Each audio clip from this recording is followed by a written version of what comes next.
Momentum. When treated like the earlier phases, with no boundaries or time constraints, the craft phase may extend longer than necessary. Once enough data is collected and the vision is clear, it can be helpful to set deadlines for completion. The options are no longer unlimited, the process is less open-ended. There may not be a clear finish line in sight, but the core elements are there. Imagine you have a script that has been translated to storyboard. Going from storyboard to finished film is somewhat of a mechanical process. There's art and inspiration involved, and there are a million choices to be made, but the path ahead is clear. Our creative task now has narrower parameters. If we're pleased with the blueprint, it could be constructed many different ways. As long as we continue referring back to make sure that the developed project is as good as the original plan, there could be several different versions that all ring true. The power is held in the underlying structure. If the project we're building, we're picking the materials to clad it in and what type of windows to install. You may have a preference, but the building will maintain its integrity. The details matter, but they aren't likely to sink the entire enterprise. In the craft phase, deadlines are suggested completion dates rather than set in stone. There's still an element of surprise and exploration throughout our execution, and it's possible to find ourselves in any moment back in the experimentation phase. While crafting, an artist might succumb to outside pressure to set a fixed release date for their project. Preparations are made, outsiders are notified. Then, sometimes as we work diligently toward the final stage, an entirely new and preferable direction might appear. But the artist is left without time to pursue it, and this leads to a compromised result. The artist's goal is not merely to produce, but to make the finest work they're capable of. The business thinks in terms of quarterly earnings and production schedules. The artist thinks in terms of timeless excellence. While crafting, make deadlines for your own motivation, not necessarily to be shared with others unless it helps with your accountability. Once the craft phase is nearing an end, then we might start thinking in terms of fixed deadlines. Crafting contains a paradox. To create our best work, we're patient and avoid rushing the process, while at the same time we work quickly without delay. By remaining too long in this phase, many pitfalls arise. One is disconnection.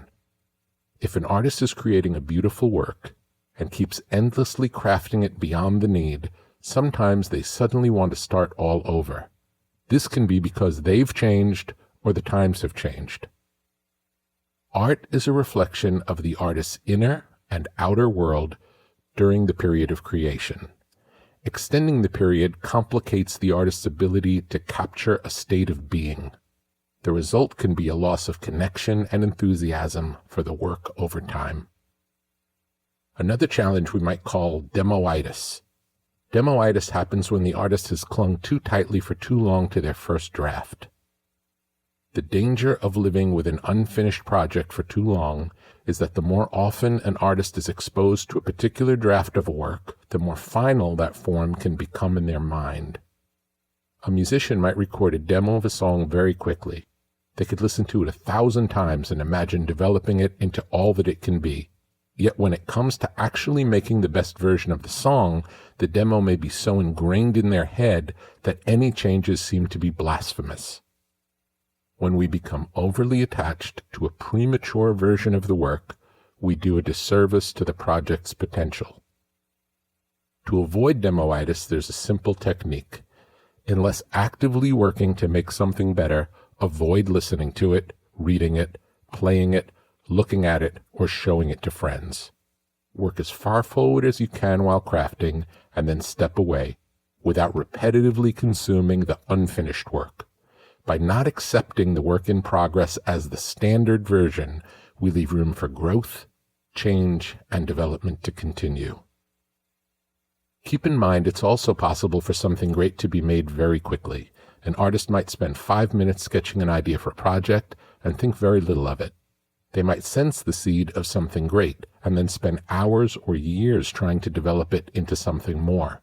But it is possible that that initial sketch or demo, born in all of 5 minutes, was actually the best version, the seed's purest expression. We may not realize this until after embellishing it or stepping away for a while.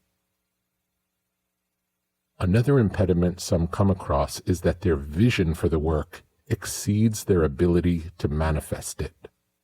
They can hear the drum line, but the rhythm is more complex than their ability to play. They can picture the dance, but their body can't perform the moves gracefully enough.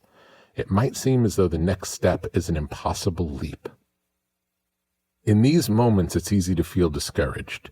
We mistake the fantasy version of the work in our minds for what the actual work has the possibility to become.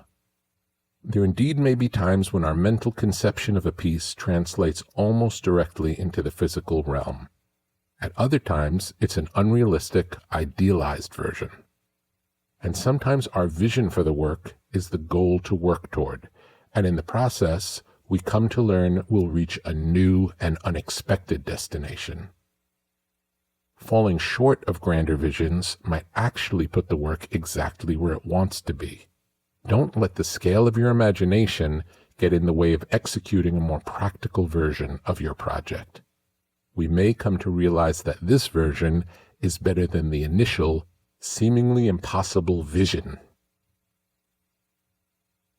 When you're on a roll in the craft phase, work towards a full first draft. Maintain the momentum. If you reach a section of the work that gives you trouble, instead of letting the blockage stop you, work around it. Although your instinct may be to create sequentially, bypass the section where you're stuck, complete the other parts, then come back to it. Sometimes solutions to these difficult pieces reveal themselves once the overall context has emerged. A bridge is easier to build when it's clear what's on either side of it. Another benefit is if you're stuck at a section in the middle, it may feel overwhelming to know you're only halfway through the work. If you finish the rest of the draft and return to the portion you skipped, it feels more easily achievable when there's only 5 or 10% of a project left to complete. With the end in sight, it's easier to feel motivated to finish. If you're holding a center jigsaw puzzle piece in your hand and staring at an empty tabletop, it's difficult to determine where to place it. If all of the puzzle is complete except for the one piece, then you know exactly where it goes. The same is generally true of art.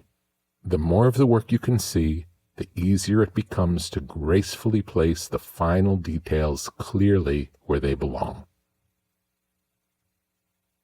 Art is choosing to do something skillfully, caring about the details, bringing all of yourself to make the finest work you can. It is beyond ego, vanity, self-glorification, and the need for approval.